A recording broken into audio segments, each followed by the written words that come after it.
All right, all you freedom-loving boys and girls. Hey, sorry for that weird little intro. I'm doing this all off my phone, so I got to kind of be watching 6 different things at the same time. Hey, Mark, Centerline Systems. Going to do a little bit of a slightly longer video, but not too terribly long. But I felt it was necessary to shoot a video, trying something a little different here at the end of the day. But I want to talk about the gap pouches and maybe explain why the gap pouches, why they haven't been for sale yet. And it's actually kind of it's a funny story, but also it's going to require a little bit of feedback from you guys. You know, I'm going to ask some questions and, you know, and hear what you have to say. So the gap pouches. So we made these a long time ago when we did our Thor system. Now this isn't the Thor system. This is, you can see 2 gap pouches on the very bottom. You know, and I don't really know how the sound's going to come through. I'm kind of going back and forth. When I'm in the studio, I've got a nice mic. It works really well. When I'm outside, I either have to use the lapel mic or the boom mic. The lapel mics have kind of been hit or miss. But anyway, on the bottom of this, you can see 2 gap pouches right there. These 2 pouches right here. This is a gap pouch, and this is a gap pouch. You can see they carry a lot of gear, right? So that's the gap pouch right there. So that was the original design that we were going with. And then as we started making these, some things came up, and some of it's kind of funny, and I'll explain some of this stuff in a little bit. Well, actually, no, I'll just jump right into it. I'm going to throw Cindy, my lead sewer, under the bus.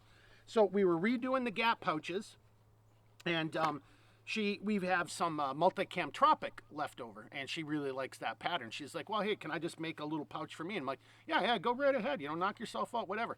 So she made a version of the gap pouch for herself, and that's what we have here. And that's what I'm going to show. It's called BABs. Now, when she made hers, it was a static shoulder strap sewn right into the pouch, and she's using it as a little purse. Well, so gosh dang it, you know, so the moment I saw her with that, I said, okay, well, we're going to have to do the gap pouches a little differently too. Now, this gap pouch right here is what the gap pouch is going to look like this, right? So the gap pouch is designed to go onto, you know, anything that's got a MOLLE system. You can still wear this on your belt line if you wanted to. It's just a pouch on your belt line, but the MOLLE on the back, attachment points on the front, and I'll do a big loadout thing on the gap pouch, you know, why the Velcro's up here. That's not the point of this video, right? But so talking and looking at her, you know, what she made, which we're calling BABs now, and I'll show you that in a second. But we realized that, well, hey, you know, we really, if you're going to have the BABs version, well, then the gap pouch version has to be a shoulder strap capable as well. Now this one doesn't have a shoulder strap on it.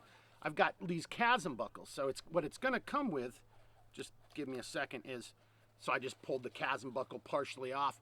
It is gonna have this webbing on the side. Now whether you wanna throw a shoulder strap on there, you know, and then you'll use the chasm buckles, or if you just want that as another tie down point for a carabiner, for gloves, or whatever else that you might wanna put there, right? So that's what the gap pouch is going to look like. And then just real quickly, and then if you want to, you know, we'll probably have some system where you can buy the gap and a shoulder pouch, a shoulder strap. Because I am going to actually, once the Freedom sale's done, I'm going to figure out how to bundle things a little better. So anything that comes with a shoulder strap and anything with a shoulder strap, you might want the padded strap wrap. I'm going to figure out a way to make that a little bit more user-friendly for you guys and a little more, you know, just better on the cost. You know, buy this and buy that and take, you know, $10 off or whatever the case is going to be. I don't have that figured out yet. But so the gap pouch, though, it is really designed and it's meant to go on to other items, right? Or your waistline. But if you want to, you can hook it up to a shoulder strap. And this is just one of our standard shoulder straps. Maybe you have your own shoulder strap. I don't know. Maybe you just want to do it with 550 cord. The option is going to be there. Well, now it has the ability, way more because of just those loops on the side, to give you the ability to do it in a shoulder strap configuration.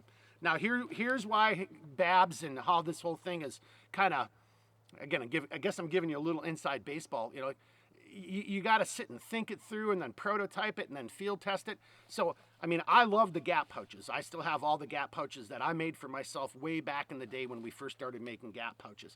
But then seeing Cindy with the BABs, I was like, damn it, because, so here, it's the end of the day, well, for me, it's really hot outside, and I'm just wearing shorts, right? You know, you're inside cutting in front of a heat knife or the cutting tool. I mean, that stuff gets pretty hot. So at the end of the day, I just got done making customer phone calls, and so what I've been doing is when I'm in this type of configuration. So imagine if you're just out for a walk or a hike, or you're going down to the beach, you know, whatever the case is. Well, this works. I did this for about a week, 2 weeks. I just used the gap pouch and the shoulder strap configuration.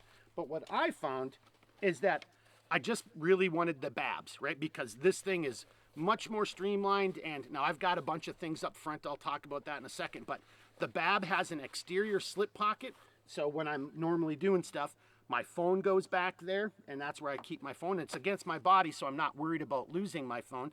So that exterior slip pocket in the rear, you can use for a whole bunch of different things. The front still has the same Velcro where you could put a name tape, or you could do little tie downs. Now this is when I'm out in just shorts with no pockets. This is how I've been rolling right here. So this is my wallet. It's the concealment wallet we make for Black Scout Survival. I'll have a separate video on that in the near future, but this is the very first one I ever made for me. And it's got an ulti clip, so I can just clip it to the front. It isn't coming off. And then, you know, when this is over my shoulder and I'm in the gas station or whatever, you can see I can just easily get at what I need, hook it back up. There it is. And that frees up interior space. This little thing here, and I got a different one that I wear on my body with a set of keepers, but it's for this little phone holster thing I make, and I can just put my phone in there, and now my phone won't come out, and this won't come off. I have to turn my phone 180 degrees to actually disconnect my phone from this. So it's just another place where sometimes I want to put my phone up front because this is against my body and I don't want to reach in the back, and I might want to just look down and flip the phone up and say, oh, you know, ignore, or I'll call you right back type of thing. But that's what you get up on the front, right? You get these little Velcro loops where you can attach things or put a name tape. Now, you know, Instagram will probably be pissed off at me for what I'm about to do, but I'm serious. I don't go home. I don't leave without one. So holstered, the whole 9 yards. And this is a mid-frame with a really long extended beaver tail, right, for grip. And this guy fits in here. So imagine if this was a subcompact. You know, you'd have a subcompact and like 3 extra magazines inside here. But I just roll with this guy inside of here. And then last but not least, and then it still leaves me an interior. There's the main interior pocket, and then there's an interior slip pocket as well. That's in the rear. So like I just was doing, you know, if I'm out, you know, making customer phone calls, or I'm just trying to relax at the end of the day, well, what I usually throw in there is I throw a cigar, you know, my little cigar case, a cigar, and a lighter in there, right? So now here's the final little point that I really wanted to bring to your guys' attention and get your thoughts on. So when we initially did this, when Cindy did it for herself, she sewed the shoulder strap and affixed it to the exterior of the BABs. I didn't like that idea, and so I've got one in the back. I rolled with that for a while because everybody's a different size. And that really just means you've got a non-adjustable shoulder strap. It's fixed, and what if you're doing this and it's wintertime, and instead of just having a t-shirt on, you know, you've got like, you know, a shirt, a hoodie, and a jacket or a vest, right? So you want that adjustability. So this is, and then this goes to you guys and gals. So what are your thoughts? I'm thinking we do just this, right? So this is what I came up with. So it's a fixed webbing on the side to a 1-inch D-ring, you know, like an ITW Nexus D-ring. And then that way I can run the shoulder strap through it, and I can still get an adjustable shoulder strap out of it. And then you can run your normal shoulder strap. You know, there is a little D-ring on the inside. I just saw something else. There is a D-ring on the inside rear pocket. So if you wanted to put your car keys or something like that, you could attach it there. What I've been doing, again, because I'm leaving my interior space pretty clear, so I can carry concealed, even if I'm just wearing shorts. And I'm here to tell you, I've been walking all around. No one can see it. No one notices it. And it's pretty readily accessible. It's not as accessible if it was on my person, right? But that is a different conversation. But it's very accessible. But so then what I've been doing is I've been running an S-beaner up on one of the loops of the shoulder strap. And then when I'm getting out of the vehicle, I just plug my car keys right in there. Right? So here's my question. What do you guys think? The BABs is a gap pouch, but it's a gap pouch that has, you know, an exterior slip pocket, an interior slip pocket, and it has a fixed shoulder strap. This thing is really designed for, you know, I won't even pretend, you know, women, I don't know. You might be like, I don't ever want to carry a bag like that. But if it's a small going out on the town bag, or it's a small little walk, your cell phone, your keys, your lickies and chewies, a little bit of food. What I've also done when I don't have my keys, I did this actually when I was doing my customer phone calls. The picnic table's right around the corner. That's why I'm pointing at it. I've got a smaller water bottle, just like a, basically a, half liter, 750 or 500 milliliter bottle, but it's got a really nice top on it. And I just click it in right here. And then now I've got my water bottle on here as well. So I've got all my gear that I need in here, whether it's, making customer phone calls, having a cigar, making sure I'm able to protect myself, or I've got my car keys, my wallet, my cell phone, my emergency medical, whatever it is. So that's BABs. And again, the question is, what do you guys think about that construction right there? Is that what you want to see? I'm right now, I'm about 96 to 98%. That's what it's going to be. Somebody comes up with a great alternative, I'd be willing to listen to it. But I think that's what we're going to go. And that's the reason that the BABs and the gap pouch have been delayed and you don't see them on the website right now, is because I honestly took a pause and I've been field testing BABs for like almost 3 weeks now. And I'm here to tell you, I actually like it. BABs, badass bag, right? It's just a badass bag. And it's small and it's convenient. So again, imagine going to the beach, out for a walk in a little park out in your community, or just walking from your house, walking the dog. I mean, all of your mission essential gear is right here in a dedicated over-the-shoulder platform. Whereas with the gap pouch, it's you'll have the option, right? That webbing is going to be there. So if you want to use the gap pouch, you'll be able to use, as in a over-the-shoulder configuration, you'll be able to do it. Shoulder strap isn't going to come with the gap pouch, though. That'll be a separate thing. And as I said, I'll probably figure out a way to start bundling this stuff where it makes a little bit more sense for, you, the end user.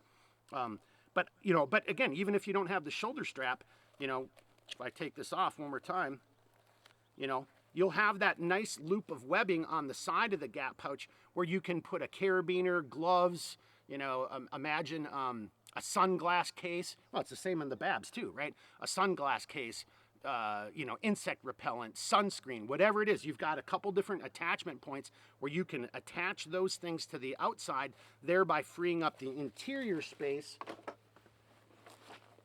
for whatever else you're going to do. You can see. So this is what I carry around. Now that's pretty fully loaded. That's a really loaded gap pouch. And again, we'll do a loadout video. I'm not going to actually explain everything that's in there, but there's a rhyme and a reason for everything that I got right there. But we'll save that for another video.